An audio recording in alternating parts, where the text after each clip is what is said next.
주변에서 뭐라고도 하세요. 왜 이름이 어쩌다 살롱이냐. 이름 얘기는 많이 안 나왔고요. 네. 네 명이 다 너무 점잖하다. 그래서 약간 좀 또라이. 네, 그러니까요. 그런 사람이 좀 있었으면 좋겠다. 좀 더 강하게 나왔으면 좋겠다. 시원시원하게 저격수가 좀 필요하다. 누군지는 모르겠지만 저는 아닌 것 같네요. 손박이 말을 제일 재밌게 잘한다고. 시원시원하지는 않죠. 좀 시원시원한 방송이 되지 않을까 싶은데. 우리 방송이 본격 그 뒷북 방송이라고 사태가 벌어지면 한 달 뒤에 촬영을 하는 뭐 다 자본 문제 아니겠습니까? 맞습니다. 네, 기사에 돈이 없어서 그런 거죠. 본격 뒷북 방송 어쩌다 살롱 시작하겠습니다.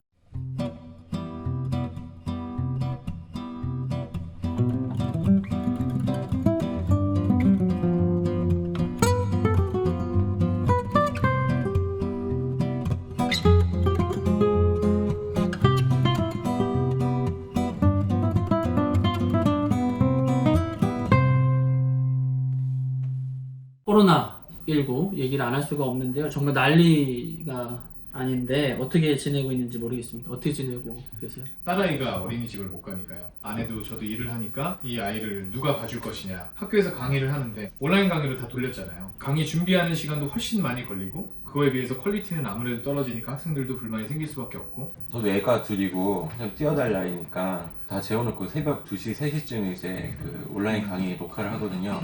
그럼 제가 센치해져요. 새벽 방송이 된다니까. 그러니까 강의가. 뭐 삶에 의미 있는 게 없어 나한테. 그러면서 애들한테 이제 기독교를 얘기해야 되니까 자꾸 이제 전도서 얘기를 하게 되더라고요. 헛됩니다. 연애? 웃기고 있네. 막 이런 느낌이 돼가지고 좀 뭔가 안 좋은 것 같기는 해요. 비상시국이란 말 자체가 맞는 것 같고 상당한 스트레스를 받고 있다. 우리나라에 첫 유입이 된 게 1월 20일부터 2월 17일까지 이때를 이제 1차 확산기라고 이야기를 하는데 1일 확진자가 5명 이하였던 적도 있었다고 해요. 이제 급격하게 사태가 안 좋아진 게 2월 18일에 31번 학자가 확진자가 나오면서부터인데 이분이 알려진 바에 따르면 신천지 교인들이 예배 드리는 방식이 좁은 공간에 빽빽하게 모여서 예배를 드린다. 바이러스가 확산될 확률이 높았고 그래서 급격하게 증가했다라는. 한국에서 이 감염자 수가 갑자기 폭발적으로 증가하는 그 모멘텀에 종교, 특별히 종교 중에서도 신천지라고 하는 우리 이제 사이비 종교, 그것이 기폭제가 돼서 대구나 경북 지역은 아예 막 기하급수로 늘었으니까 이단은 그냥 교리적인 문제인 거예요. 기독교로 치자면 뭐 신론이 됐든 기독론이 됐든 성령론이 됐든 그 안에서 이제 전통적인 가르침에서 좀 다른 부분이 있으면 이단이라고 얘기할 수 있는 거고요. 사이비는 종교로서의 어떤 보편적 가치를 담아내지 못하고 있는 사교들에 대한 이미지가 강하죠. 엄밀히 따지면 신천지 같은 경우에는 기독교 이단이라고 얘기할 수 있냐라고 얘기했을 때 이단이라고 얘기하기보다는 사교에 더 가까운 형태. 한국의 이단들이나 사이비가 좀 많은 것 같은데 어느 날 갑자기 이렇게 하늘에서 떨어진 게 아닐 거란 말이에요. 계보랄까? 역사랄까? 좀 그런 게 있나요? 한국이란 나라 기본적으로 이단이라고 하는 게 발흥하기 좋은 토양을 갖고 있어요. 불교가 굉장히 독특하게 미륵신앙이 되게 강해요. 누구인가? 불교식 메시아잖아요. 스스로 득도를 통해서 깨달음부터 열반에 이르는 게 불교의 가르침인데 유독 한국에는 미륵이라고 하는 메시아가 와서 사람들 구원해주는 거에 대한 신뢰가 굉장히 많았단 말이죠. 그 구한말에 가면 정감록이 굉장히 널리 퍼지잖아요. 확 확산되는 게 언제냐면 기독교를 놓고 보자면 3.1운동 이후에요. 사람들이 이 세상에 희망이 없으니 정말로 이제 하나님만 바라보면서 이제 천국 가는 걸 바라는 신앙이 굉장히 널리 퍼지거든요. 그런 가운데서 이제 신비주의 적인 현상들이 많이 생겼고 1917년부터 뭐 있었던 이순화라든지 남방여왕이라든지 이런 사람들이 있다가 1923년에 김성도라고 하는 사람이 직통 계시를 받으면서부터 오늘날 이어지고 있는 여러 교단 이단 기독교 계열의 이단들이 탄생을 하는 거예요. 철산 쪽, 그러니까 이북 쪽이에요. 기독교 쪽 이단들은 주로 평양과 철산, 원산 이 부분에서 많이 내려왔어요. 왜 그런지는 모르겠어요. 그쪽이 좀 영험한가 보죠. 네. 해방이 되고 한국전쟁이 일어나면서 북한에 있던 이단적인 분들이 남한으로 우르르르 내려오시면서 남한 사회에 굉장히 많이 퍼져 있고 그래서 김성도 씨가 1923년 4월 2일에 계시를 받는데 이 세상이 왜 타락했냐? 음란함 때문에 10일에 또 한 번 계시를 받는데 새로운 메시아가 오는데 한반도에 온다.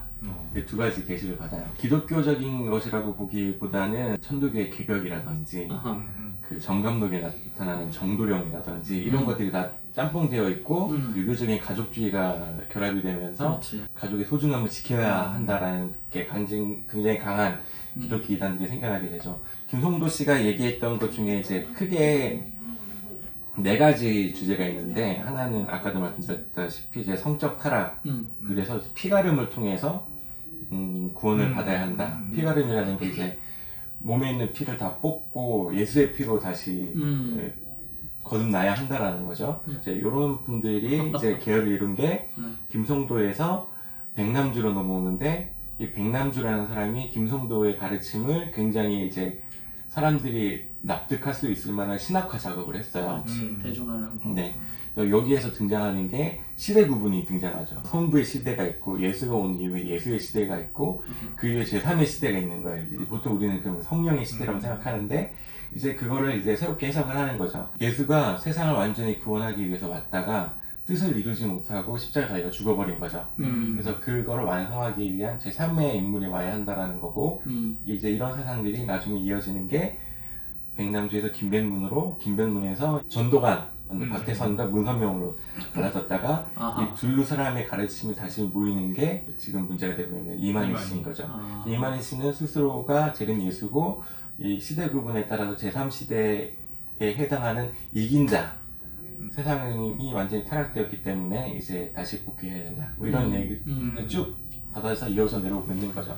논리들이 되게 비슷하다. 네. 유사하다. 네. 그 결과적으로 보면 직통 계시를 처음 받은 건 김성도지만 백남주라고 하는 사람이 굉장히 신학적으로 탄탄하게 이걸 만들면서 나름의 체계를 네, 만들었다. 그 안에서 공부해 온 사람들이 점점 발전해 나가는 거거든요. 네, 그래서 전체적인 그 이론은 유사해요. 다. 전체적인 이론은 예. 유사한데 메시아는 나다. 그렇죠. 근데 메시아가 여럿이고 네, 지금 이만희가 본인이 메시아라고 하는데 그 전에 말했던 다른 교주들도 내가 네. 메시아다라고 예. 얘기하고 있고 하지만 그분이 이제 하나님으로부터 버림을 받으면서 자기로 넘어오는 거죠. 넘어왔다. 네, 그래서 50몇 명 정도 된다고 하니까 우리나라에 네, 재림 예수가 50몇 명 정도 된다고 하니까 그러니까 왜 쇼미더 지저스 하자 프로듀스 예수 뭐 이런 거 하자 얘기 많이 나왔잖아요.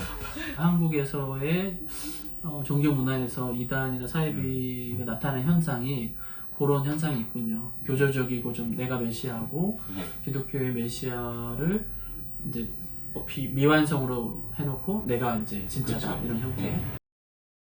이번에 신천지를 통해서 확진자가 기하급수적으로 늘어나면서 20대가 굉장히 많아졌어요. 20대의 상당수가 신천지에서 나왔다. 왜 이렇게 사람이 많지? 20만이 다 됐어? 그러니까 거기다가 젊은 사람들이 근데 젊은 많이 사람들까지 모인다니까요. 많이 그러니까 모였다는 이 이유가 궁금한 거예요. 왜 젊은 사람들이 도대체 어떻게 보면 가장 머리가 비상할 때고, 그리고 또 정보력이 제일 많잖아요. 온라인 조금만 검색해도 다 알 수 있는 나이의 사람들이 왜 여기에 몰릴까?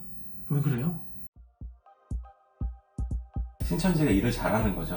신천지는 좀 독특한 면이 있다. 한국 사회가 너무나 과열된 경쟁 사회인데 지금의 20대들은 거기서 살아남을 수가 없다라는 거예요. 아무런 조건 없이 그리고 진입 장벽이 없이 다단계랑 신천지밖에 없다는 거예요.